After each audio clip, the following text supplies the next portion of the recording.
존경받으려거든 착한 사람 가면을 벗으십시오. 여러분, 평생을 착하게 살아오셨습니까? 누가 부탁하면 거절하지 못하고, 누가 고민을 털어놓으면 밤새 들어주고, 누가 돈이 급하다 하면 내 살림 쪼개가며 빌려주고, 그렇게 사셨습니까? 그런데 지금 여러분 주변에 진정으로 여러분을 걱정하는 사람이 몇 명이나 됩니까? 여러분이 힘들 때 달려와준 사람이 몇 명입니까? 17세기 스페인의 예수의 사제이자 철학자였던 발타잘 그라시아는 인간 본성의 가장 어두운 구석까지 들여다본 사람입니다. 그는 궁정에서, 전쟁터에서, 교회에서 인간들의 민낯을 목격했습니다. 그리고 그는 하나의 냉혹한 진실을 깨달았습니다. 세상은 착한 사람을 존경하지 않는다는 것을, 세상은 지혜로운 사람을 존경한다는 것을 말입니다. 여러분께서 젊었을 때는 달랐습니다. 그때는 착하게 사는 것이 미덕이었습니다. 가족을 위해, 직장을 위해, 이웃을 위해 희생하는 것이 당연했습니다. 그렇게 살아야 인정받고, 그렇게 살아야 대접받는다고 배웠습니다. 하지만 지금은 어떻습니까? 여러분이 그렇게 베풀었던 사람들은 지금 어디에 있습니까?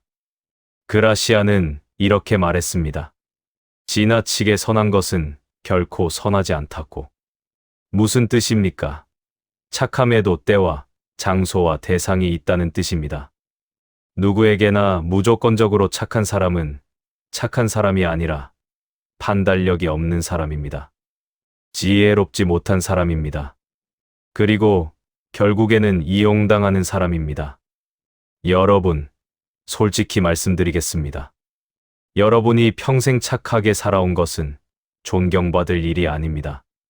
그것은 거절할 용기가 없었던 것입니다. 불편한 관계를 정리할 배짱이 없었던 것입니다. 내가 이러면 사람들이 뭐라고 할까 하는 두려움 때문이었습니다. 착함이 아니라 비겁함이었습니다. 그 결과가 무엇입니까? 여러분은 빌려준 돈을 받지 못하고 있습니다. 여러분의 시간과 에너지를 빼앗아가는 사람들이 여전히 전화를 겁니다.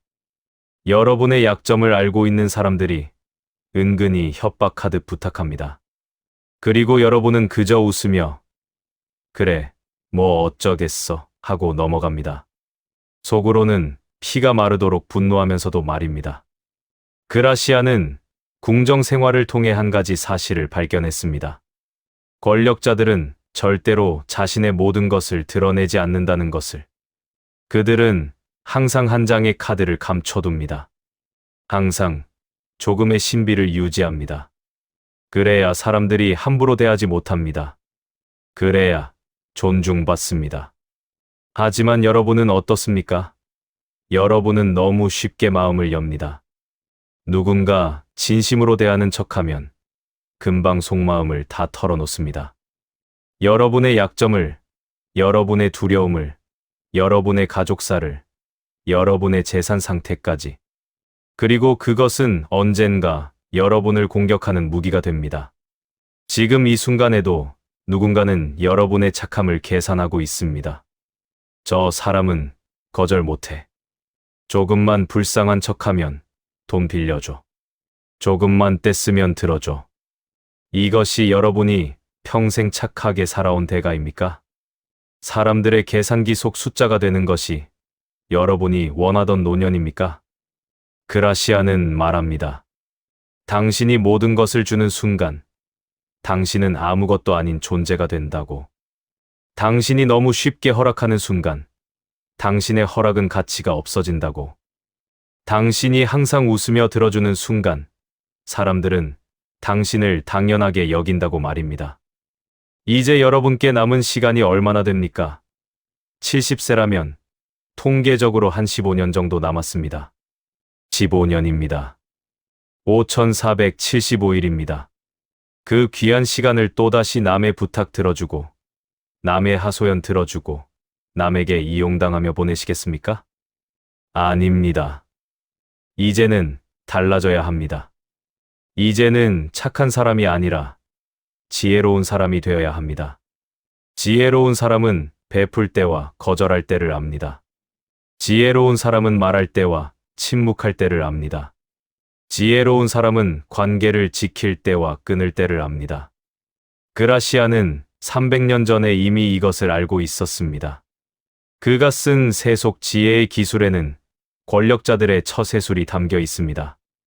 하지만 그것은 단지 권력자들만을 위한 것이 아닙니다. 그것은 자신의 인생을 지키고자 하는 모든 사람을 위한 것입니다. 특히 여러분처럼 평생을 남을 위해 살아온 분들을 위한 것입니다. 오늘부터 여러분은 그라시안의 제자가 되어야 합니다. 그의 냉철한 눈으로 세상을 바라보고 그의 전략적인 지혜로 관계를 재정비하고 그의 단호함으로 여러분 자신을 지켜야 합니다. 착함은 이제 그만입니다. 이제는 지혜의 시간입니다. 당신의 패를 모두 보여주지 마십시오. 여러분, 카드 게임을 해보신 적 있으십니까? 포커든 고스톱이든 게임의 핵심은 무엇입니까? 자신의 패를 감추는 것입니다. 좋은 패를 쥐고 있어도 표정 관리를 해야 하고 나쁜 패를 쥐고 있어도 당황하지 않아야 합니다. 그런데 여러분은 인생이라는 게임에서 어떻게 하고 계십니까? 패를 다 펼쳐놓고 있지 않습니까? 그라시아는 침묵을 가장 강력한 무기로 봤습니다. 그는 이렇게 말했습니다. 현명한 사람은 자신의 생각을 모두 말로 표현하지 않는다. 왜냐하면 모든 것을 말하는 사람에게는 더 이상 신비가 없고 신비가 없는 사람은 존경받지 못하기 때문이다. 생각해 보십시오. 여러분이 그동안 얼마나 많은 이야기를 해왔는지, 동네 사람들과 수다 떨 때, 자식들과 전화할 때, 친구들과 모임을 가질 때, 여러분은 얼마나 많은 것을 털어놓았습니까? 여러분의 건강 상태, 여러분의 재산 상태, 여러분의 가족 갈등, 여러분의 불안과 두려움까지. 그리고 그 정보들이 어떻게 쓰였습니까? 어느 날 누군가 여러분에게 돈을 빌리러 왔습니다. 그 사람은 우연히 여러분의 패를 알고 있었습니다. 저번에 말씀하시길 예금이 좀 있다고 하셨잖아요. 저 정말 급해서 그러는데. 여러분은 거절할 수 없었습니다. 왜냐하면 여러분 스스로 돈이 있다고 말해버렸으니까요. 또 다른 날, 자식이 여러분에게 무리한 부탁을 했습니다. 엄마, 어차피 집에서 할 일도 없으시잖아요. 애들 좀 봐주세요. 여러분은 저번에 심심하다고 말했던 자신이 원망스러웠습니다. 그 한마디 때문에 이제 매일 손주 육아에 시달려야 하니까요. 그라시안이 살았던 17세기 스페인 궁정은 음모와 계략의 소굴이었습니다.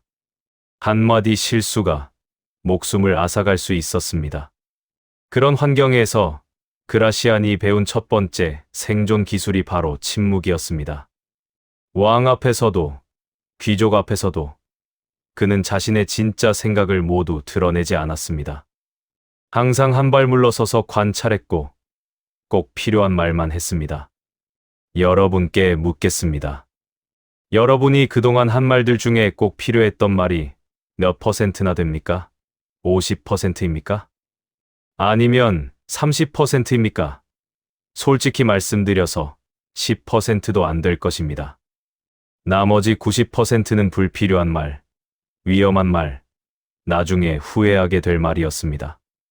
아이고, 요즘 건강이 안 좋아서 병원비가. 이런 말을 하는 순간 여러분은 약자가 됩니다. 남편이 죽고 나서 외로워서 잠을 못 자. 이런 말을 하는 순간 여러분은 동정의 대상이 됩니다. 자식들이 명절에도 안 와서 섭섭해. 이런 말을 하는 순간 여러분은 불쌍한 노인이 됩니다. 그라시아는 이렇게 가르칩니다. 당신의 약점을 절대 드러내지 말라고. 당신의 외로움을 절대 보이지 말라고.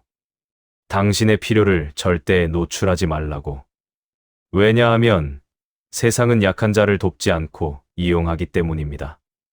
세상은 외로운 자를 위로하지 않고 착취하기 때문입니다. 여러분 주변을 보십시오. 자신의 속사정을 다 털어놓는 사람들은 대부분 이용당하고 있습니다. 반대로 말이 적고 신비로운 사람들은 오히려 존중받습니다. 사람들은 그들에게 함부로 부탁하지 못합니다. 그들이 어떤 사람인지, 무엇을 생각하는지, 어떻게 반응할지 알 수 없기 때문입니다. 이것이 바로 침묵의 힘입니다. 침묵은 단순히 말을 하지 않는 것이 아닙니다. 침묵은 전략입니다. 침묵은 방패입니다. 침묵은 여러분을 지키는 갑옷입니다. 그렇다면 구체적으로 어떻게 침묵해야 합니까? 첫째, 여러분의 재산에 대해 말하지 마십시오. 돈이 있다고도 말하지 말고 돈이 없다고도 말하지 마십시오. 그냥 웃으며 그럭저럭 살아요 라고만 하십시오. 구체적인 숫자는 절대 입 밖에 내지 마십시오. 은행 예금이 얼마인지, 연금이 얼마인지, 집값이 얼마인지, 이런 것들은 오직 여러분만 알아야 합니다. 누군가 직접적으로 물어본다고요? 요즘 연금 얼마나 받으세요? 그럼 이렇게 대답하십시오. 이것저것 쓰고 나면 남는 게 별로 없어요. 거짓말이 아닙니다. 실제로 여러분이 쓰고 나면 남는 게 별로 없을 것입니다. 하지만 구체적인 액수는 주지 않았습니다. 이것이 그라시안이 말하는 진실하되 완전하지 않은 대답입니다. 둘째, 여러분의 건강에 대해 과하게 말하지 마십시오. 물론 정말 아프면 말해야 합니다. 하지만 사소한 불편함까지 일일이 늘어놓을 필요는 없습니다. 허리가 아파, 무릎이 시려, 소화가 안 돼. 이런 말을 자주 하면 여러분은 점점 약한 사람이 됩니다. 그리고 약한 사람은 무시당합니다. 그라시아는 강해 보이는 것이 실제로 강한 것보다 중요하다고 했습니다. 사자는 아프더라도 절대 그것을 드러내지 않습니다. 왜냐하면 약점을 보이는 순간 하이에나들이 달려들기 때문입니다. 인간 세상도 마찬가지입니다. 여러분이 약해 보이는 순간 사람들은 여러분을 함부로 대합니다. 셋째, 여러분의 가족 문제에 대해 말하지 마십시오. 자식과 갈등이 있습니까? 며느리가 마음에 안 듭니까? 남편이나 아내와 사이가 좋지 않습니까? 그것은 여러분의 집안 문제입니다. 남들에게 털어놓는다고 해결되지 않습니다. 오히려 그 정보는 동네 소문이 되고 나중에 여러분을 공격하는 무기가 됩니다. 저번에 며느리가 명절에 안 왔다며? 저번에 아들이 돈도 안 준다며? 이런 말이 돌아다니면 여러분은 불쌍한 사람이 됩니다. 그리고 불쌍한 사람에게 사람들은 동정은 하지만 존경은 하지 않습니다. 넷째, 여러분의 외로움을 말하지 마십시오. 이것이 가장 중요합니다. 나이가 들면 외롭습니다. 자식들은 바쁘고 친구들은 하나둘 세상을 떠나고 배우자마저 없으면 정말 외롭습니다. 하지만 그 외로움을 함부로 드러내서는 안 됩니다. 왜냐하면 외로움은 가장 큰 약점이기 때문입니다. 외로운 사람은 쉽게 조종당합니다. 조금만 관심을 보이면 금방 마음을 엽니다. 조금만 친절하게 대하면 금방 돈을 내놓습니다. 사기꾼들이 가장 먼저 노리는 것이 바로 외로운 노인들입니다. 그라시아는 이렇게 말합니다. 당신의 필요를 숨겨라. 그래야 당신은 협상력을 유지할 수 있다. 여러분이 외롭다는 것을 들키는 순간 여러분은 협상력을 잃습니다. 누군가 여러분에게 관심을 보이면 여러분은 무엇이든 해주게 됩니다. 그것이 외로움의 무서운 점입니다. 그렇다면 외로워도 외롭지 않은 척해야 합니까? 아닙니다. 척하는 것이 아니라 실제로 외롭지 않게 만들어야 합니다. 어떻게? 여러분의 삶을 채워야 합니다. 취미를 가지십시오. 공부를 하십시오. 봉사를 하십시오. 그래서 실제로 바쁘고 충실한 삶을 사십시오. 그러면 굳이 외롭다고 말할 필요가 없어집니다. 다섯째, 여러분의 계획에 대해 미리 말하지 마십시오. 이것도 매우 중요합니다. 나 다음 주에 여행 간다. 나 다음 달에 친구 만나러 서울 간다. 이런 말을 미리 하지 마십시오. 왜냐하면 그 사이에 누군가 여러분의 계획을 방해할 것이기 때문입니다. 어머, 그럼 그때 우리 손주 좀 봐주실 수 있겠네요? 아, 그럼 서울 가시는 길에 이것 좀 전해주실 수 있어요? 여러분의 계획은 이렇게 무너집니다. 그리고 여러분은 또다시 남의 부탁을 들어주느라 여러분의 시간을 희생합니다. 그라시아는 일을 마친 후에 말하라고 가르칩니다.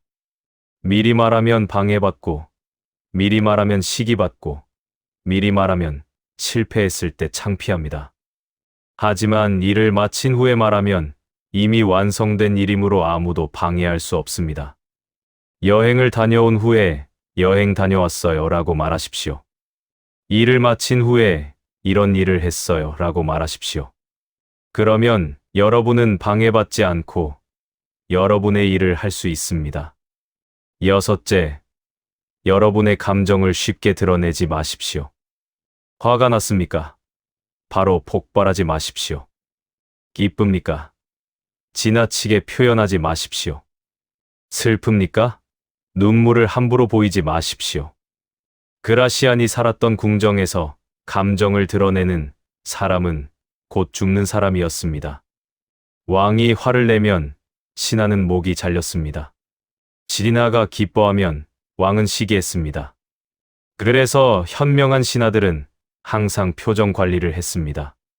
기쁨도 슬픔도 적당히 조절해서 보여줬습니다. 여러분도 마찬가지입니다. 여러분의 감정을 너무 쉽게 익히면 사람들은 여러분을 조종합니다. 저 사람은 저렇게 하면 화내고, 이렇게 하면 풀리고 하는 식으로 여러분의 감정 패턴을 파악합니다. 그리고 그것을 이용합니다. 대신 여러분은 침착해야 합니다. 화가 나도 차분하게 말하고, 기뻐도 과하지 않게 표현하고, 슬퍼도 품위 있게 대처해야 합니다. 이것이 바로 그라시안이 말하는 감정의 주인이 되는 것입니다. 일곱째, 그리고 가장 중요한 것. 여러분의 모든 것을 한 사람에게 털어놓지 마십시오. 아무리 친한 친구라도, 아무리 가까운 자식이라도 여러분의 100%를 보여주지 마십시오. 그라시아는 완전히 알려진 존재는 존경받지 못한다고 했습니다. 여러분에게 신비가 있어야 합니다. 사람들이 저 사람은 대체 무슨 생각을 하는 걸까? 저 사람은 뭐가 그렇게 대단한 걸까? 하고 궁금해해야 합니다. 그래서 여러분은 레이어를 만들어야 합니다. 겉에서 보는 여러분, 조금 친해지면 보이는 여러분, 아주 친해져야 보이는 여러분. 이렇게 단계를 만들어야 합니다. 그리고 가장 깊은 속마음은 오직 여러분 자신만 알아야 합니다. 그럼 누구와도 진심으로 대화할 수 없다는 말입니까? 라고 물으실 수 있습니다. 아닙니다. 진심으로 대화할 수 있습니다. 하지만 진심과 모든 것을 드러내는 것은 다릅니다. 여러분은 진심 어린 대화를 나누되 여러분의 모든 약점과 비밀까지 털어놓을 필요는 없습니다. 침묵은 고독이 아닙니다. 침묵은 전략입니다. 침묵은 여러분을 지키는 성벽입니다. 그라시아는 300년 전에 이미 알고 있었습니다. 말이 많은 사람은 실수가 많고 실수가 많은 사람은 공격받기 쉽다는 것을. 반대로 말이 적은 사람은 실수가 적고 실수가 적은 사람은 존경받는다는 것을 말입니다. 오늘부터 여러분은 말을 줄이십시오. 누군가 여러분에게 개인적인 질문을 하면 웃으며 에둘러 대답하십시오. 누군가 여러분의 속사정을 캐물으면 그럭저럭 살아요 라고만 하십시오. 누군가 여러분의 계획을 물으면 아직 생각 중이에요 라고 하십시오. 그리고 여러분의 진짜 모습은 여러분만 아십시오. 여러분의 진짜 재산, 여러분의 진짜 감정, 여러분의 진짜 계획, 여러분의 진짜 약점. 이 모든 것은 여러분의 가슴 속 깊이 간직하십시오. 그것이 바로 그라시안이 가르치는 첫 번째 생존 기술입니다. 침묵의 기술입니다. 여러분의 패를 감추는 기술입니다. 그리고 그 기술을 익힌 순간, 여러분은 더 이상 쉬운 상대가 아닙니다. 여러분은 만만한 사람이 아닙니다. 여러분은 존경받아야 할 지혜로운 사람입니다. 거절할 줄 모르는 사람은 죽은 사람과 같습니다. 여러분, 지난 일주일 동안 몇 번이나 네라고 대답하셨습니까? 자식의 부탁에, 친구의 요청에, 이웃의 제안에 여러분은 몇 번이나 고개를 끄덕이셨습니까? 그리고 그 중에서 정말로 하고 싶어서 한 일이 몇 개나 됩니까? 그라시아는 단호하게 말합니다. 거절할 줄 모르는 사람은 이미 자기 인생의 주인이 아니다. 여러분이 모든 부탁을 들어주는 순간, 여러분의 시간은 더 이상 여러분 것이 아닙니다. 여러분의 에너지는 더 이상 여러분 것이 아닙니다. 여러분의 인생은 남의 것이 됩니다. 솔직히 말씀드리겠습니다. 여러분이 거절하지 못하는 이유는 착해서가 아닙니다. 두려워서입니다. 거절하면 사람들이 나를 싫어하지 않을까? 거절하면 이기적인 사람으로 보이지 않을까? 거절하면 관계가 끊어지지 않을까 하는 두려움 때문입니다. 그런데 그라시아는 정반대로 말합니다. 당신이 너무 쉽게 허락하면 사람들은 당신을 가볍게 여긴다. 당신이 가끔 거절하면 사람들은 당신을 귀하게 여긴다. 이것이 바로 거절의 역설입니다. 거절이 오히려 여러분의 가치를 높입니다. 생각해 보십시오. 여러분이 아는 사람 중에 항상 바쁘고 쉽게 만나주지 않고 부탁을 잘 들어주지 않는 사람이 있습니까? 그 사람을 여러분은 어떻게 생각합니까? 저 사람은 이기적이야 라고 생각합니까? 아닙니다. 오히려 저 사람은 중요한 사람이구나. 저 사람의 시간은 귀하구나 라고 생각할 것입니다. 반대로 여러분이 아는 사람 중에 항상 시간 있고 누구든지 만나주고 무슨 부탁이든 들어주는 사람이 있습니까? 그 사람을 여러분은 어떻게 생각합니까? 저 사람은 착해라고 생각하십니까? 아닙니다. 솔직히 저 사람은 할 일이 없구나. 저 사람은 이용하기 쉽구나라고 생각할 것입니다. 이것이 인간 본성의 아이러니입니다. 우리는 쉽게 얻을 수 있는 것을 가볍게 여기고 어렵게 얻을 수 있는 것을 귀하게 여깁니다. 여러분이 너무 쉽게 네라고 하면 여러분의 네는 가치가 없어집니다. 여러분이 가끔 아니오라고 하면 여러분의 네는 가치가 생깁니다. 그라시아는 스페인 궁정에서 이것을 목격했습니다. 왕이 모든 신하의 청을 다 들어주면 어떻게 됩니까? 신하들은 왕을 우습게 봅니다. 하지만 왕이 선택적으로 청을 들어주면 어떻게 됩니까? 신하들은 왕의 허락을 받기 위해 더욱 충성합니다. 거절의 힘입니다. 여러분도 마찬가지입니다. 여러분이 모든 부탁을 다 들어주면 사람들은 여러분을 당연하게 여깁니다. 저 사람한테 부탁하면 되지라고 생각합니다. 하지만 여러분이 선택적으로 부탁을 들어주면 사람들은 여러분을 존중합니다. 저 사람에게 부탁하려면 신중해야겠다고 생각합니다. 그렇다면 어떻게 거절해야 합니까?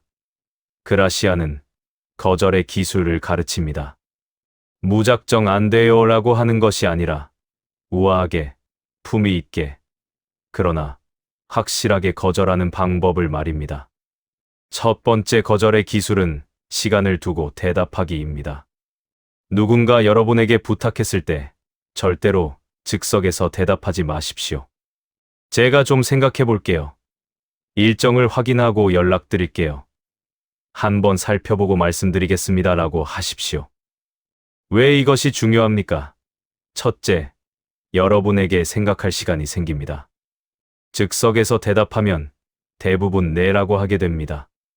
왜냐하면 눈앞에서 부탁하는 사람을 거절하기가 어렵기 때문입니다. 하지만 시간이 지나고 혼자 생각하면 냉정해집니다. 이 부탁을 들어줘야 할까, 말아야 할까를 제대로 판단할 수 있습니다. 둘째, 상대방에게 여러분이 신중한 사람이라는 인상을 줍니다. 즉석에서 네라고 하는 사람은 가벼운 사람입니다. 하지만 생각해 볼게요 라고 하는 사람은 무게 있는 사람입니다. 상대방은 이 사람은 함부로 약속하지 않는구나 라고 생각합니다. 셋째, 나중에 거절하기가 쉬워집니다. 즉석에서 네라고 했다가 나중에 마음이 바뀌면 신의가 없는 사람이 됩니다. 하지만 생각해 볼게요 라고 했다가 나중에 죄송한데 어려울 것 같아요 라고 하면 자연스럽습니다. 그라시아는 이렇게 말합니다. 지혜로운 사람은 천천히 결정하고 빨리 실행한다. 어리석은 사람은 빨리 결정하고 천천히 실행한다. 여러분은 어떤 사람입니까? 부탁을 받으면 빨리 내라고 하고 나중에 후회하며 질질 끄는 사람입니까? 아니면 신중하게 생각하고 받아들이기로 했으면 확실하게 하는 사람입니까? 두 번째 거절의 기술은 이유를 구체적으로 말하지 않기입니다. 거절할 때 많은 분들이 실수하는 것이 있습니다.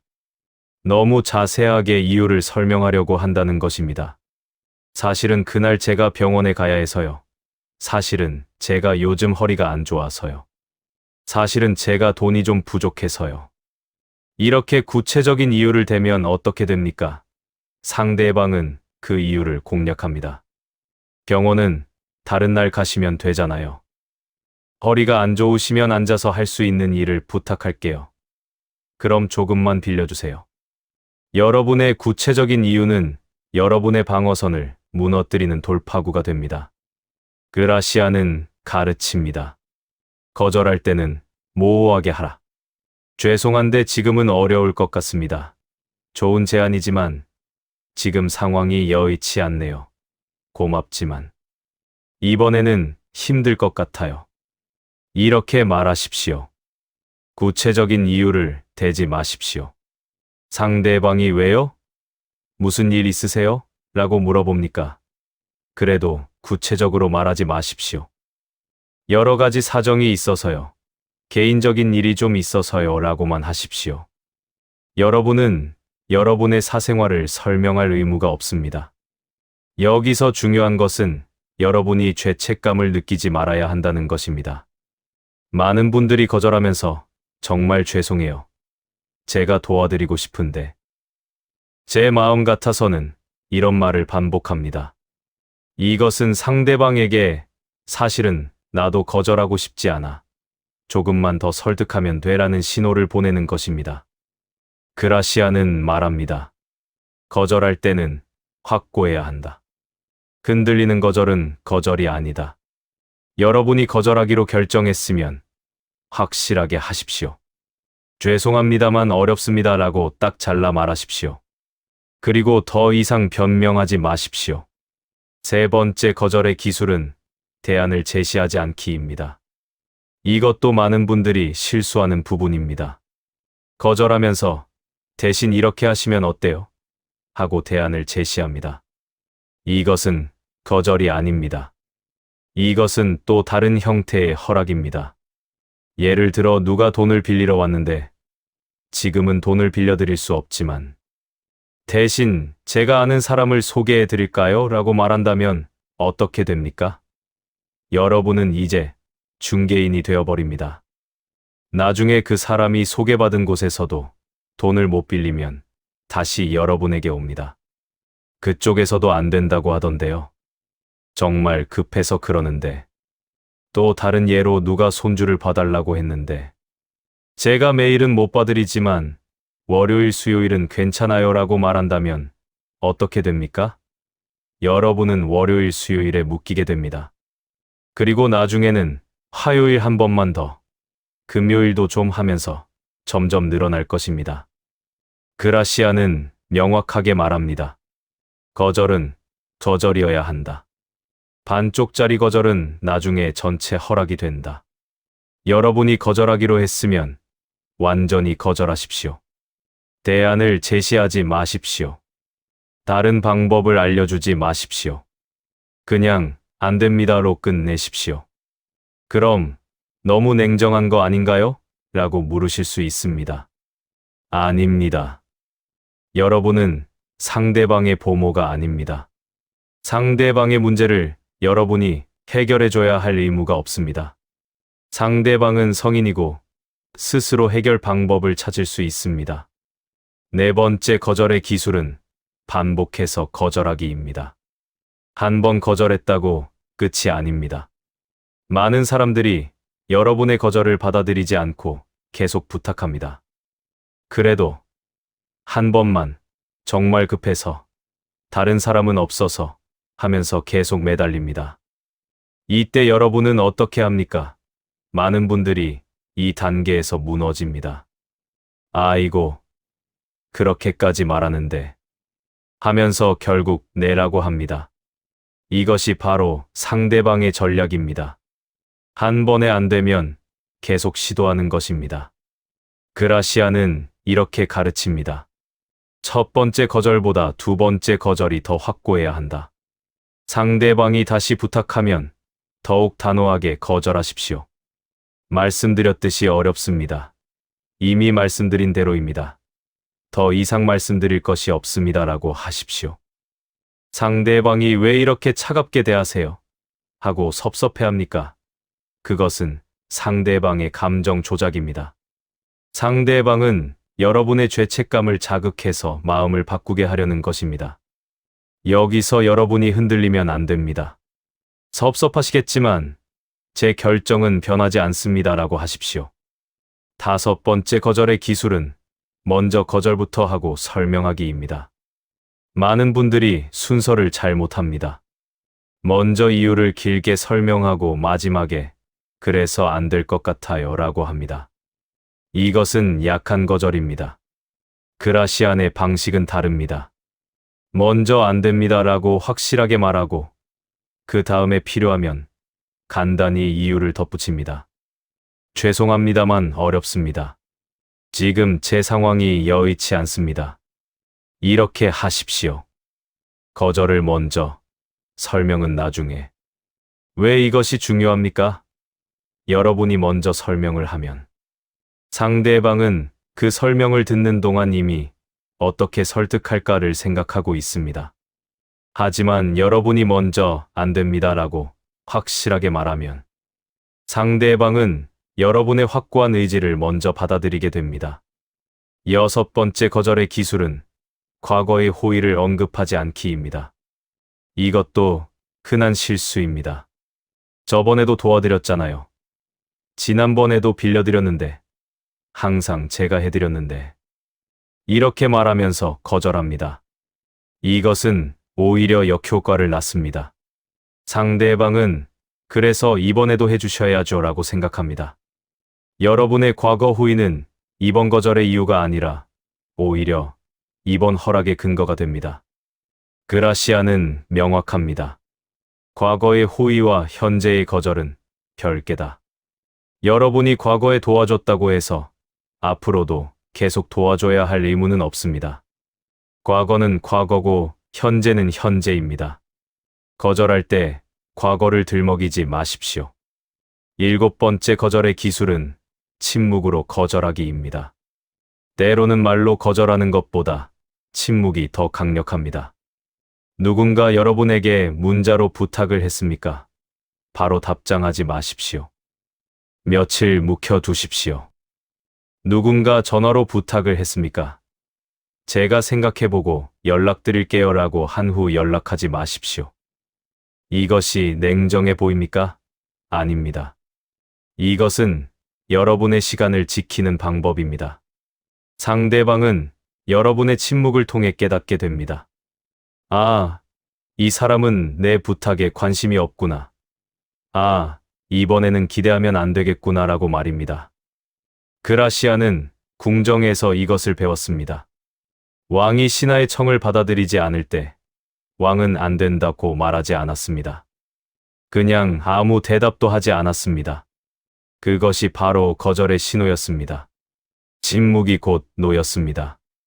여덟 번째, 그리고 가장 중요한 거절의 기술은 거절 후에 죄책감을 느끼지 않기입니다. 많은 분들이 거절한 후에 밤새 뒤척입니다. 내가 너무한 건 아닐까? 저 사람이 서운해하지 않을까? 내가 이기적인 건 아닐까? 하면서 괴로워합니다. 그라시아는 단호하게 말합니다. 당신이 거절할 권리는 상대방이 부탁할 권리만큼이나 정당하다. 상대방이 부탁하는 것이 당연하다면 여러분이 거절하는 것도 당연합니다. 여러분은 아무 잘못도 하지 않았습니다. 오히려 생각해 보십시오. 상대방은 여러분에게 부탁하면서 죄책감을 느낍니까? 아닙니다. 상대방은 당당하게 부탁합니다. 그렇다면 여러분도 당당하게 거절해야 합니다. 거절은 여러분의 권리입니다. 여러분이 거절했을 때 관계가 끊어진다면 그것은 원래 진짜 관계가 아니었습니다. 그것은 이용 관계였습니다. 진짜 관계는 거절을 견딥니다. 진짜 친구는 여러분의 아니오를 존중합니다. 진짜 가족은 여러분의 한계를 이해합니다. 그라시아는 이렇게 정리합니다. 모든 것을 허락하는 사람은 존중받지 못한다. 하지만 적절히 거절할 줄 아는 사람은 귀하게 여겨진다. 여러분이 가끔 아니오라고 말하는 순간 여러분의 내는 더 큰 의미를 갖게 됩니다. 오늘부터 여러분은 거절을 연습하십시오. 작은 것부터 시작하십시오. 누가 전화해서 바쁜 시간에 길게 통화하려고 하면 지금은 좀 바쁜데 나중에 통화할게요 라고 하십시오. 누가 갑자기 방문하겠다고 하면 오늘은 불편한데 다음에 미리 말씀해 주세요 라고 하십시오. 누가 돈을 빌리려고 하면 죄송한데 돈 거래는 하지 않습니다 라고 하십시오. 처음에는 어색할 것입니다. 처음에는 죄책감이 들 것입니다. 하지만 계속 연습하십시오. 거절이 습관이 되면 여러분의 삶이 달라집니다. 여러분의 시간이 여러분 것이 되고, 여러분의 에너지가 여러분 것이 되고, 여러분의 인생이 여러분 것이 됩니다. 그라시아는 300년 전에 이미 알고 있었습니다. 거절할 줄 모르는 사람은 살아있어도 죽은 것과 같다는 것을. 왜냐하면 그 사람의 인생은 이미 남의 것이기 때문입니다. 반대로 거절할 줄 아는 사람은 비로소 자기 인생의 주인이 된다는 것을 말입니다. 여러분, 이제 연습하십시오. 거울을 보고 연습하십시오. 죄송합니다만 어렵습니다. 고맙지만 이번에는 힘들겠습니다. 좋은 제안이지만 지금은 안 됩니다. 이 말들을 자연스럽게 할 수 있을 때까지 연습하십시오. 그리고 기억하십시오. 여러분의 아니오는 이기적인 것이 아닙니다. 그것은 자기 존중입니다. 여러분의 거절은 냉정한 것이 아닙니다. 그것은 지혜입니다. 여러분이 거절할 줄 알게 되는 순간 여러분은 더 이상 호구가 아닙니다. 여러분은 존경받아야 할 사람입니다. 불행한 사람을 곁에 두지 마십시오. 여러분, 주변을 둘러보십시오. 여러분 곁에 있는 사람들이 여러분에게 에너지를 주고 있습니까? 아니면 에너지를 빼앗고 있습니까? 만나고 나면 기분이 좋아지는 사람이 있습니까? 아니면 만나고 나면 기진맥진해지는 사람만 있습니까? 그라시아는 아주 냉정한 말을 합니다. 불행한 사람을 가까이 하지 말라. 불행은 전염병이다. 이 말이 너무 차갑게 들립니까? 하지만 이것은 진실입니다. 불행한 사람, 부정적인 사람, 항상 불평하는 사람을 곁에 두면 여러분도 그렇게 됩니다. 여러분 주변에 이런 사람이 있지 않습니까?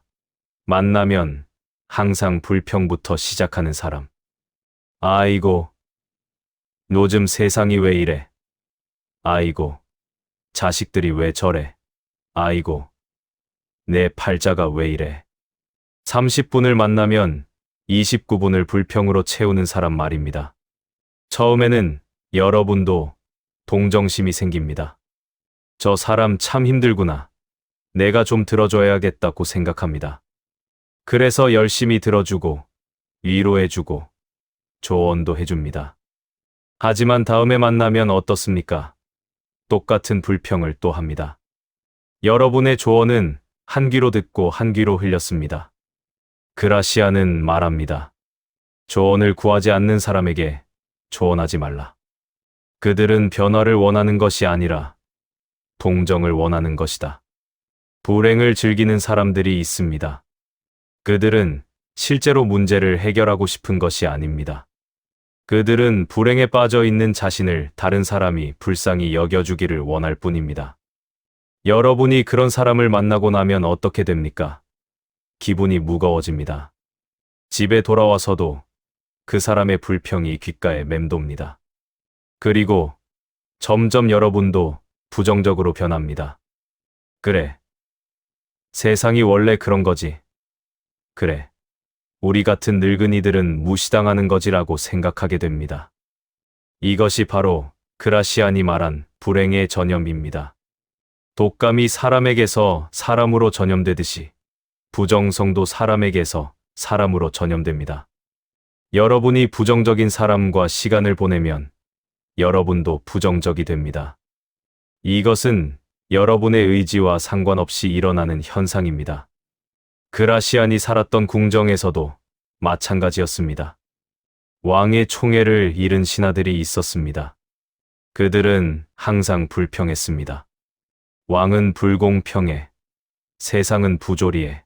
나는 억울해. 그라시아는 그런 신하들을 멀리했습니다. 왜냐하면 그들과 가까이 지내면 자신도 왕의 눈밖에 날 것을 알았기 때문입니다. 이것은 냉정합니까? 아닙니다.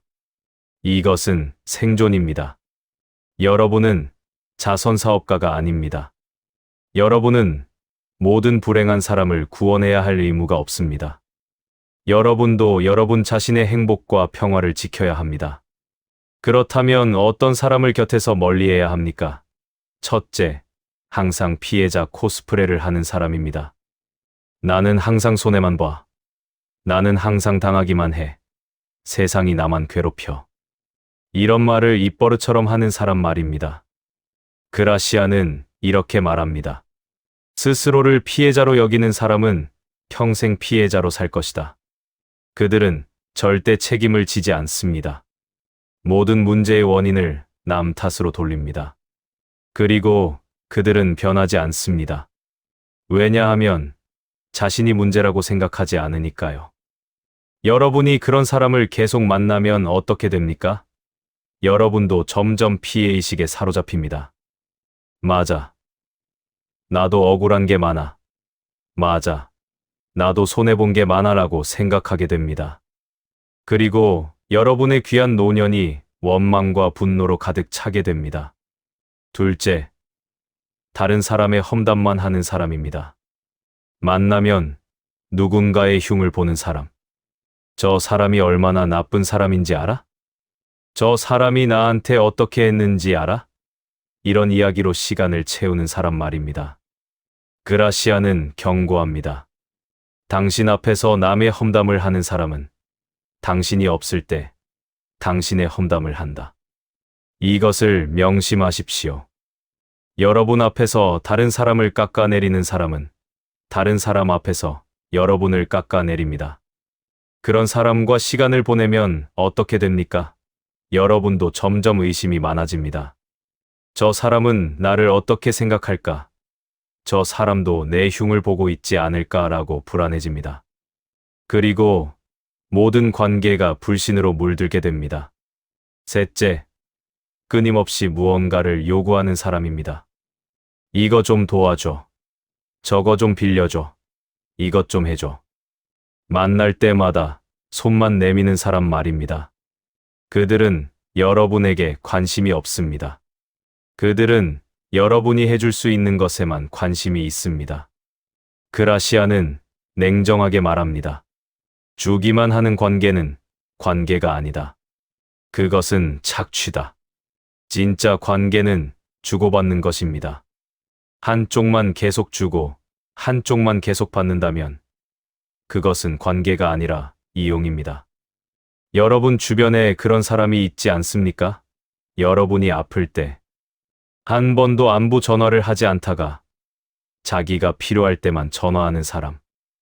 여러분이 힘들 때는 보이지 않다가 자기가 도움이 필요할 때만 나타나는 사람. 그것은 친구가 아닙니다. 그것은 기생충입니다. 넷째, 여러분의 성공이나 행복을 질투하는 사람입니다. 여러분에게 좋은 일이 생기면 진심으로 기뻐하지 않는 사람. 오히려 별것도 아닌데 나도 그 정도는 할 수 있어 라고 깎아내리는 사람 말입니다. 그라시아는 인간의 질투심을 잘 알고 있었습니다. 그는 이렇게 말했습니다. 당신의 성공을 질투하는 사람을 가까이 두지 말라. 그들은 언젠가 당신을 무너뜨리려 할 것이다. 질투는 독입니다. 그리고 질투하는 사람은 여러분의 적입니다. 여러분이 여행을 다녀왔다고 하면 돈이 많네라고 비꼬는 사람. 여러분이 새 옷을 입었다고 하면 허세 부리네라고 무시하는 사람. 여러분이 자식 자랑을 하면 얼른 자기 자식 이야기로 주제를 바꾸는 사람. 그들은 여러분의 행복을 견디지 못합니다. 다섯째, 여러분의 과거 실수를 계속 들먹이는 사람입니다. 저번에 내가 그랬잖아. 예전에 내가 실수했잖아. 옛날에 내가 어땠는데. 과거를 무기로 여러분을 공격하는 사람 말입니다. 그라시아는 명확합니다. 과거는 과거일 뿐이다. 당신의 과거를 무기로 쓰는 사람은 당신의 현재를 존중하지 않는 사람이다. 진짜 관계에서는 과거의 실수를 용서하고 넘어갑니다. 하지만 독성 있는 관계에서는 과거가 계속 발목을 잡습니다. 여러분이 몇십 년 전에 했던 실수를 지금도 들먹이는 사람이 있습니까? 여러분이 젊었을 때 잘못했던 일을 지금도 비난하는 사람이 있습니까? 그 사람은 여러분을 사랑하지 않습니다. 그 사람은 여러분을 지배하고 싶어 합니다. 그렇다면 이런 독성 있는 관계를 어떻게 정리해야 합니까? 그라시아는 손절의 기술을 가르칩니다. 첫째, 점진적으로 거리를 두십시오. 갑자기 관계를 끊으면 드라마가 생깁니다. 상대방이 왜 이래? 내가 뭘 잘못했어? 라고 따지고 들 것입니다. 대신 천천히 멀어지십시오. 전화가 오면 매번 받지 마십시오. 만나자고 하면 요즘 좀 바빠서 라고 하십시오. 연락 빈도를 줄이십시오. 만남의 시간을 짧게 하십시오. 이렇게 서서히 관계를 약화시키십시오. 둘째, 대놓고 싸우지 마십시오. 많은 분들이 관계를 정리할 때 실수하는 것이 있습니다. 쌓였던 감정을 한꺼번에 폭발시키는 것입니다. 너 때문에 내가 얼마나 힘들었는지 알아? 너는 항상 이기적이었어. 이렇게 말하면서 관계를 끝내려고 합니다. 그라시아는 반대합니다. 조용히 떠나라. 소음을 만들지 말라. 왜냐하면 싸움은 감정을 소모시키고 나중에 후회를 낳고 주변 사람들에게까지 영향을 미치기 때문입니다. 조용히 품위 있게 물러나십시오. 셋째, 변명하지 마십시오. 상대방이 왜 연락이 뜸해졌어? 왜 만나주지 않아? 라고 물으면 구체적으로 설명하지 마십시오. 요즘 개인적으로 시간이 필요해서, 요즘 여러 가지 생각이 있어서라고만 하십시오. 여러분은 여러분의 결정을 설명할 의무가 없습니다. 그라시아는 말합니다. 떠나는 사람은 이유를 말할 필요가 없다. 여러분이 이유를 말하면 상대방은 그 이유를 반박할 것입니다. 그러면 끝없는 논쟁에 빠집니다. 넷째, 죄책감을 느끼지 마십시오. 이것이 가장 어려운 부분입니다. 많은 분들이 관계를 정리한 후에 죄책감에 시달립니다. 내가 너무한 건 아닐까? 저 사람은 나밖에 없는데 내가 이기적인 건 아닐까? 그라시아는 단호합니다. 당신의 평화가 우선이다. 당신을 해치는 관계를 유지하는 것은 미덕이 아니라 어리석음이다. 여러분이 죄책감을 느낄 필요가 없습니다. 여러분은 자기 보호를 하고 있을 뿐입니다. 상대방이 여러분 없이는 못 산다고요? 그것은 여러분의 문제가 아닙니다. 상대방은 성인이고 스스로 살아갈 능력이 있습니다. 여러분은 상대방의 구원자가 아닙니다. 다섯째, 새로운 관계에 에너지를 투자하십시오. 독성 있는 관계를 정리하고 나면 빈자리가 생깁니다. 그 빈자리를 채워야 합니다. 어떻게? 건강한 관계로 말입니다. 그라시아는 이렇게 가르칩니다. 현명한 사람은 자신을 높여주는 사람과 어울린다. 여러분을 격려하는 사람, 여러분의 성장을 응원하는 사람, 여러분과 있으면 웃음이 나는 사람. 그런 사람들을 찾아서 시간을 보내십시오. 노년에는 관계의 질이 양보다 중요합니다. 100명의 아는 사람보다 3명의 진짜 친구가 낫습니다. 매일 만나는 피곤한 사람보다 가끔 만나도 힘이 되는 사람이 낫습니다. 그라시안의 냉철한 조언을 다시 한번 기억하십시오. 불행한 사람을 곁에 두지 말라. 그들은 당신의 에너지를 빨아먹고 당신의 기쁨을 훔치고 당신의 평화를 깨뜨릴 것이다. 이것은 냉정한 말이 아닙니다. 이것은 생존을 위한 지혜입니다. 여러분께 남은 시간이 많지 않습니다. 그 귀한 시간을 독성 있는 관계에 낭비하지 마십시오. 여러분을 소진시키는 사람들과의 관계를 정리하십시오. 그리고 여러분에게 기쁨을 주는 사람들, 여러분을 존중하는 사람들, 여러분과 함께 웃을 수 있는 사람들과 시간을 보내십시오. 관계의 손절은 잔인한 것이 아닙니다. 그것은 자기 사랑입니다.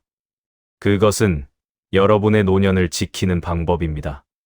그것은 여러분이 마땅히 누려야 할 평화를 되찾는 과정입니다. 여러분, 지금까지 그라시안이 전하는 3가지 생존의 지혜를 들으셨습니다. 침묵의 기술로 여러분 자신을 지키고, 거절의 미학으로 여러분의 시간을 되찾고, 관계의 손절로 여러분의 평화를 회복하는 방법을 배우셨습니다. 이것은 시작에 불과합니다. 앞으로 그라시아는 여러분께 더 깊은 지혜를 전할 것입니다. 말을 아껴야 하는 이유, 조급함을 버려야 하는 이유, 그리고 마침내 여러분 자신을 위해 살아야 하는 이유를 말입니다. 이 냉철하지만 현실적인 지혜가 여러분의 남은 인생을 단단하게 지켜줄 것입니다. 더 이상 혹으로 살지 않고, 더 이상 이용당하지 않고, 더 이상 후회하지 않는 노년을 위해 이 채널을 구독해 주십시오. 그리고 좋아요를 눌러 이 지혜를 더 많은 분들과 나눠 주십시오. 그라시안의 갑옷을 입은 여러분은 이제 누구도 함부로 대할 수 없는 사람이 될 것입니다. 계속해서 함께 하십시오. 말은 짧을수록 좋습니다. 여러분, 하루에 얼마나 많은 말을 하십니까? 아침에 일어나서 잠들 때까지, 전화로, 직접 만나서, 문자로 얼마나 많은 단어를 쏟아내십니까? 그리고 그 말들 중에서 나중에 후회한 말이 몇 개나 됩니까? 그라시아는 이렇게 경고합니다. 말이 많은 사람은 실수가 많고, 실수가 많은 사람은 존경받지 못한다. 여러분이 나이가 들수록 더욱 조심해야 할 것이 바로 말입니다. 왜냐하면 나이 든 사람의 말은 젊은 사람의 말보다 훨씬 더 무겁게 받아들여지기 때문입니다. 젊은 사람이 실수로 한 말은 아직 어려서 그래라고 넘어갑니다. 하지만 노인이 한 말은 나이 먹고도 저래라고 비난받습니다. 젊은 사람의 자랑은 패기 있네라고 여겨지지만 노인의 자랑은 늙은이가 꼰대질한다고 무시당합니다. 이것이 현실입니다. 그라시안이 살았던 궁정에서 가장 오래 살아남은 사람들은 누구였습니까? 말이 많은 사람이었습니까? 아닙니다. 말이 적은 사람이었습니다. 필요한 말만 하고 불필요한 말은 하지 않고 위험한 말은 절대 입 밖에 내지 않는 사람들이었습니다. 여러분 주변을 보십시오. 말이 많은 노인과 말이 적은 노인 중에 누가 더 존경받습니까? 만날 때마다 장황하게 옛날 이야기를 늘어놓는 노인입니까? 아니면 적절한 순간에 짧고 명확하게 말하는 노인입니까? 답은 명백합니다. 그렇다면 나이가 들수록 무슨 말을 조심해야 합니까? 첫째, 자랑을 조심하십시오. 이것이 가장 중요합니다. 나이 들면 자랑하고 싶은 것이 많아집니다. 젊었을 때 이룬 성취, 자식의 성공, 재산, 건강, 과거의 영광. 하지만 그라시아는 경고합니다. 자랑하는 순간, 당신은 초라해진다. 왜 그렇습니까? 자랑은 불안의 다른 이름이기 때문입니다. 진짜 자신감이 있는 사람은 자랑할 필요가 없습니다. 자랑은 나를 인정해달라, 나를 대단하게 봐달라는 애원입니다. 그리고 사람들은 그 애원을 느낍니다. 우리 아들은 대기업 다니는데, 우리 손주는 영어를 벌써. 나는 젊었을 때 얼마나 잘 나갔는데. 이런 말을 하면 사람들은 겉으로는 대단하시네요 라고 맞장구를 칩니다. 하지만 속으로는 또 시작이네. 허세 떠내라고 생각합니다. 그라시아는 이렇게 가르칩니다. 진정한 위대함은 스스로 증명할 필요가 없다. 여러분의 아들이 정말 대단하다면 굳이 여러분이 말하지 않아도 사람들이 알게 됩니다. 여러분이 정말 성공적인 삶을 살았다면 굳이 과거를 늘어놓지 않아도 여러분의 현재가 그것을 보여줍니다. 대신 이렇게 하십시오.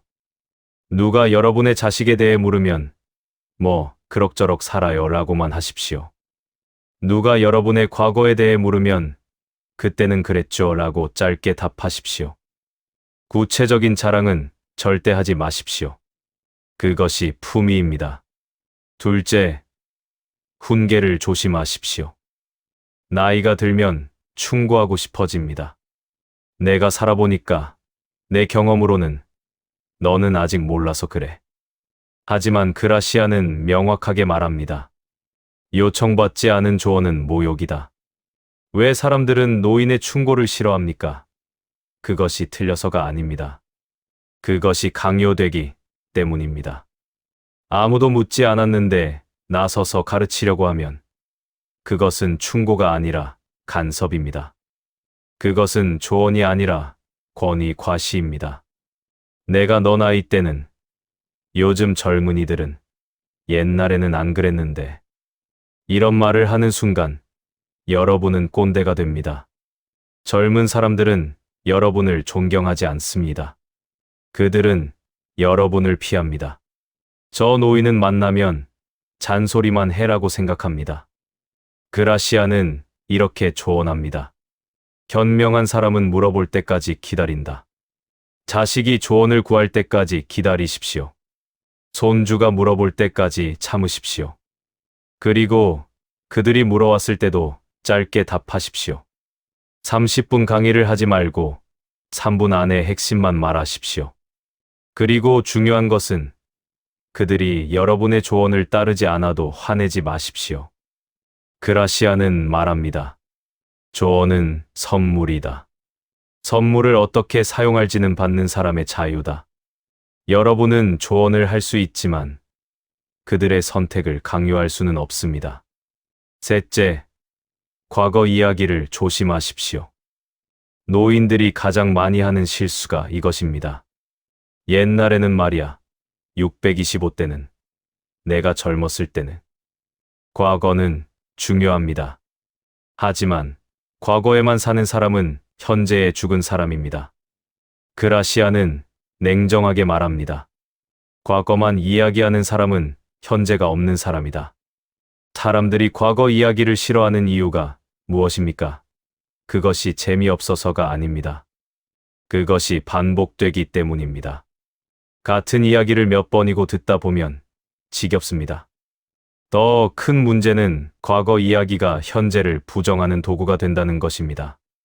옛날에는 이웃끼리 도왔는데 요즘은 각자 산다. 옛날에는 효도를 했는데 요즘은 부모를 무시한다. 이런 식으로 과거를 미화하고 현재를 비난합니다. 그러면 젊은 사람들은 어떻게 생각합니까? 저 노인은 과거에 갇혀 있네. 저 노인은 변화를 받아들이지 못하네라고 생각합니다. 그리고 여러분의 말을 진지하게 듣지 않습니다. 대신 이렇게 하십시오. 과거 이야기를 하더라도 짧게 하십시오. 그리고 그 이야기가 현재와 어떻게 연결되는지 보여주십시오. 옛날 이야기를 하나 해줄까? 짧게. 이렇게 시작하십시오. 그리고 정말로 짧게 끝내십시오. 5분 안에 끝내십시오. 넷째, 건강 이야기를 조심하십시오. 노인들끼리 만나면 건강 이야기가 대부분입니다. 내 무릎이 얼마나 아픈지, 내 당뇨가 얼마나 심한지, 내가 먹는 약이 몇 가지인지, 병원 이야기, 약 이야기, 통증 이야기로 시간을 채웁니다. 그라시아는 이렇게 충고합니다. 당신의 약함을 광고하지 말라. 건강 이야기를 계속하면 여러분은 점점 약한 사람이 됩니다. 사람들은 여러분을 아픈 사람, 늙은 사람, 불쌍한 사람으로 봅니다. 그리고 그렇게 대접합니다. 물론 정말 아프면 말해야 합니다. 가족에게는 알려야 합니다. 하지만 모든 사람에게, 모든 만남에서 건강 이야기를 할 필요는 없습니다. 특히 사소한 불편함까지 일일이 늘어놓을 필요는 없습니다. 요즘 어떻게 지내세요? 라는 질문에 5분 동안 병원 이야기를 하지 마십시오. 건강하게 잘 지내요 라고만 하십시오. 설령 무릎이 아파도, 허리가 불편해도 그것을 모든 사람에게 알릴 필요는 없습니다. 여러분의 건강은 여러분의 사생활입니다. 다섯째, 돈 이야기를 조심하십시오. 이것은 앞에서도 말했지만 다시 강조합니다. 노인들이 자주 하는 실수가 돈 이야기입니다. 요즘 물가가 얼마나 올랐는지, 연금이 얼마나 적은지, 생활비가 얼마나 드는지. 그라시아는 단호합니다. 가난을 말하는 사람은 더 가난해지고, 부를 말하는 사람은 강도를 만난다. 여러분이 돈이 없다고 말하면 사람들은 여러분을 무시합니다. 여러분이 돈이 있다고 말하면 사람들은 여러분을 노립니다. 어느 쪽이든 손해입니다. 돈 이야기는 절대 하지 마십시오.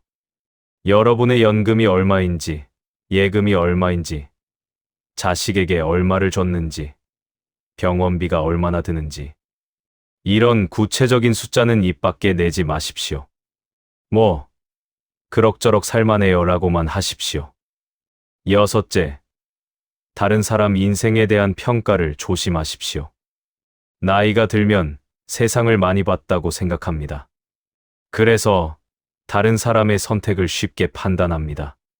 그 나이에 결혼도 안 하고, 애도 안 낳고, 직장을 왜 그렇게 자주 바꿔? 그런 사람이랑 사귀면 안 되는데. 그라시아는 이렇게 조언합니다. 말은 씨앗이다.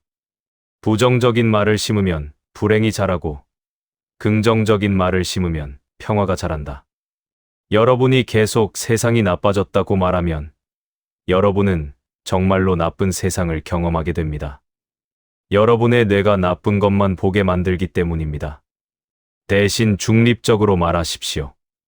요즘은 옛날과 다르네요 라고 하십시오. 다르다는 것이지 나쁘다는 것이 아닙니다. 사람들이 변했네요 라고 하십시오. 변했다는 것이지 나빠졌다는 것이 아닙니다. 여덟째, 감정적인 말을 조심하십시오. 나이가 들면 감정 조절이 어려워집니다. 화가 나면 버럭 소리를 지르고, 섭섭하면 울먹이며 따지고, 기분이 좋으면 과하게 표현합니다. 하지만 이런 감정의 기복은 여러분의 권위를 떨어뜨립니다. 그라시아는 궁정에서 배웠습니다. 감정을 드러내는 사람은 조종당한다. 여러분이 화를 쉽게 내면 사람들은 여러분을 화나게 해서 원하는 것을 얻으려 합니다. 여러분이 쉽게 눈물을 보이면 사람들은 여러분을 약한 사람으로 봅니다. 나이 든 사람의 감정 폭발은 특히 치명적입니다. 늙은이가 버릇없다. 노인네가 왜 저래라는 말을 듣게 됩니다. 젊은 사람의 감정 표현은 솔직하다고 여겨지지만 노인의 감정 표현은 통제력을 잃었다고 여겨집니다. 대신 차분하게 말하십시오. 화가 나도 목소리를 높이지 마십시오. 섭섭해도 따지지 마십시오. 침착하게, 단호하게, 그러나 감정적이지 않게 여러분의 입장을 밝히십시오. 그것이 진짜 힘입니다.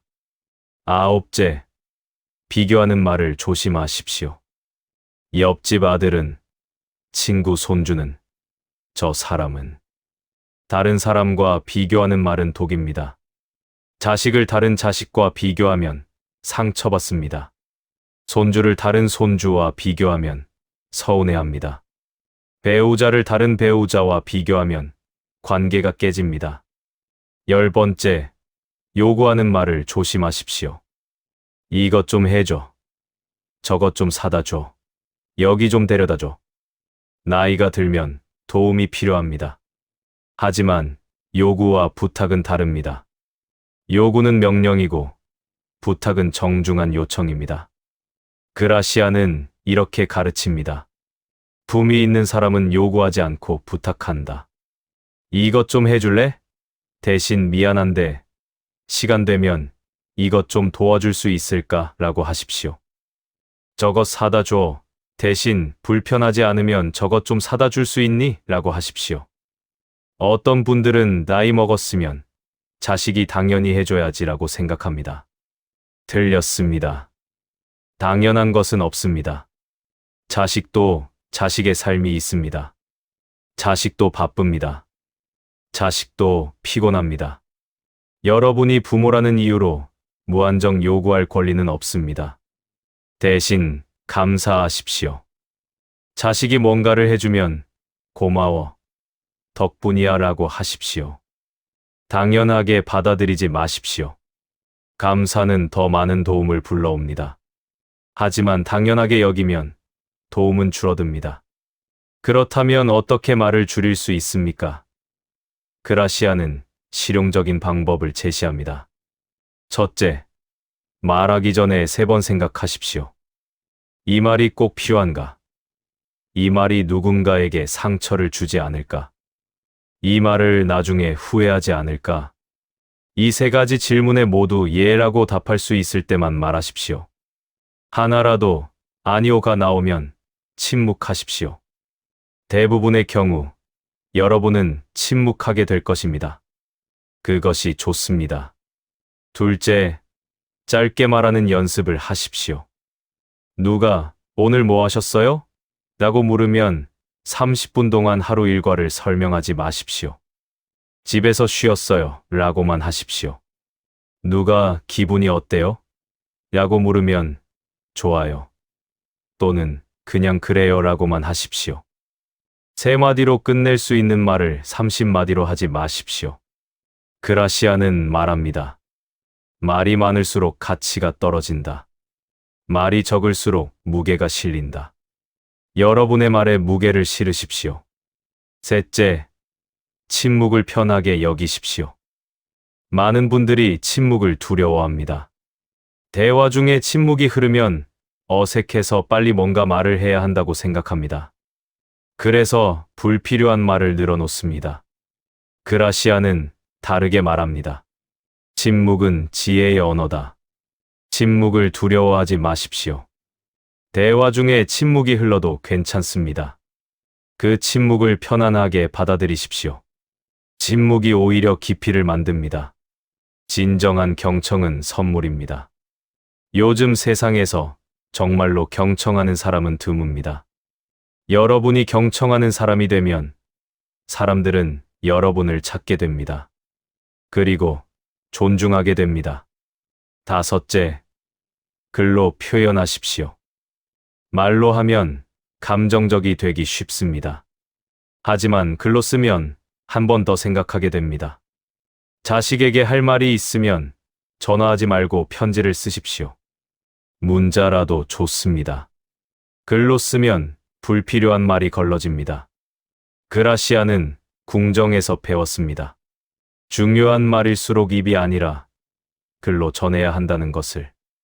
글은 증거가 되고, 글은 신중함을 보여주고, 글은 오해를 줄입니다.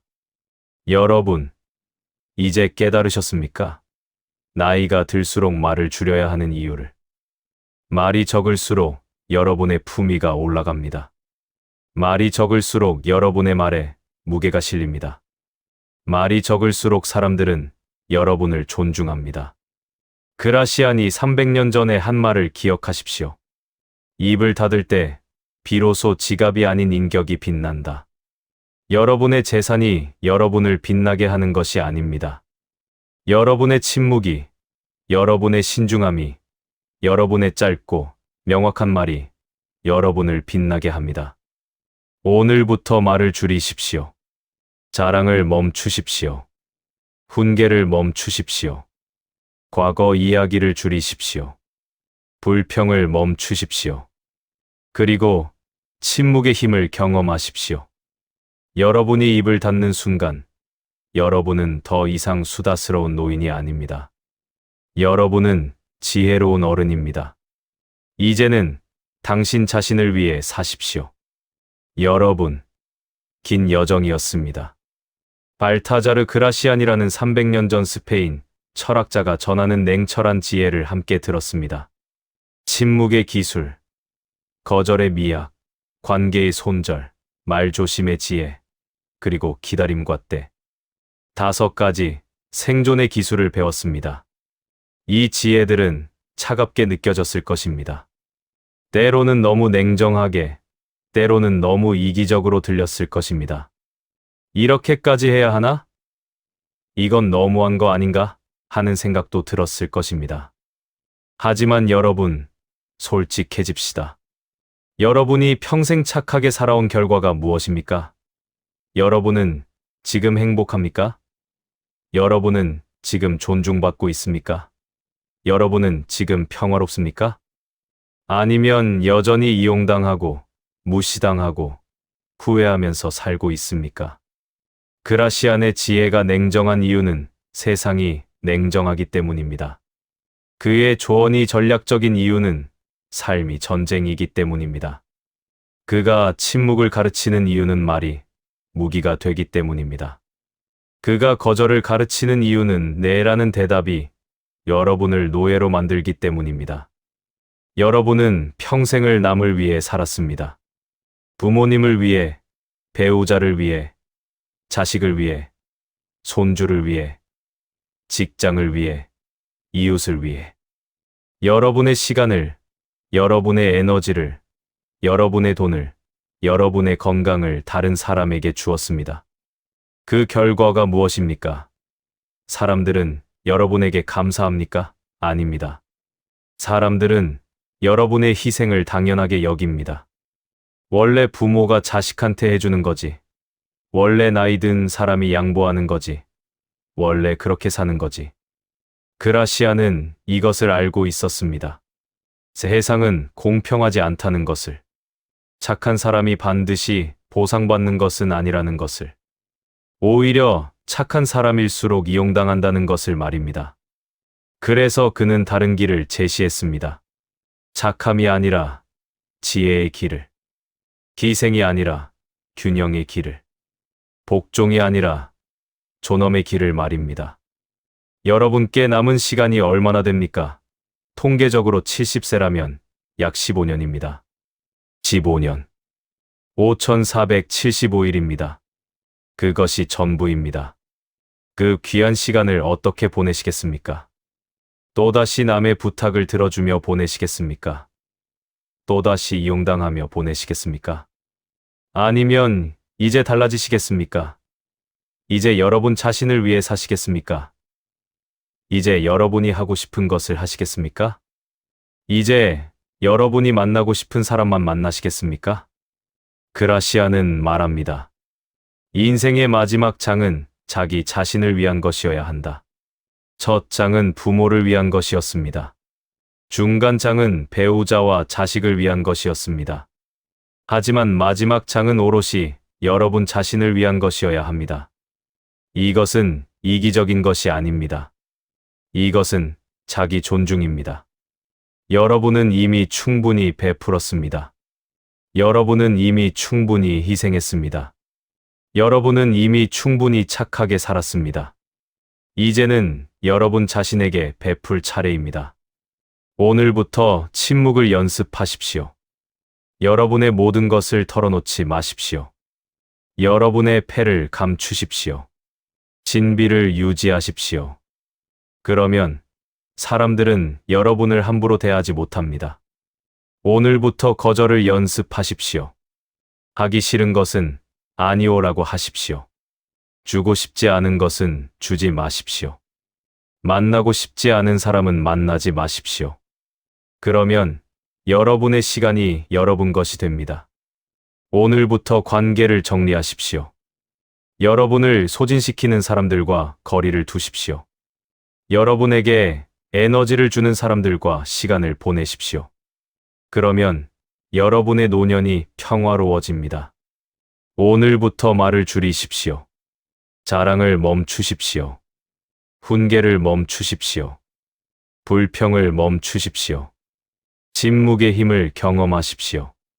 그러면 여러분의 말에 무게가 실립니다. 오늘부터 기다림을 연습하십시오. 모든 것을 지금 당장 해결하려고 하지 마십시오. 때를 기다리십시오. 여유를 가지십시오. 그러면 여러분은 최선의 결정을 내릴 수 있습니다. 이 5가지를 실천하십시오. 쉽지 않을 것입니다. 처음에는 어색할 것입니다. 죄책감도 들 것입니다. 내가 너무 이기적인 건 아닐까? 내가 너무 냉정한 건 아닐까 하는 생각도 들 것입니다. 하지만 계속하십시오. 연습하십시오. 그러면 점점 익숙해집니다. 그리고 어느 순간 깨닫게 될 것입니다.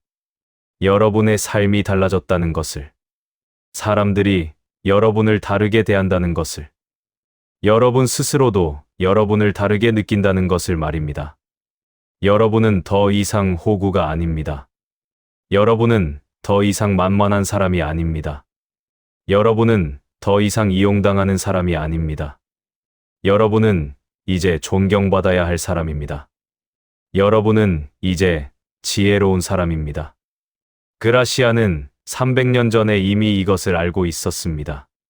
진정한 행복은 착함에서 오는 것이 아니라 지혜에서 온다는 것을. 진정한 평화는 희생에서 오는 것이 아니라 균형에서 온다는 것을.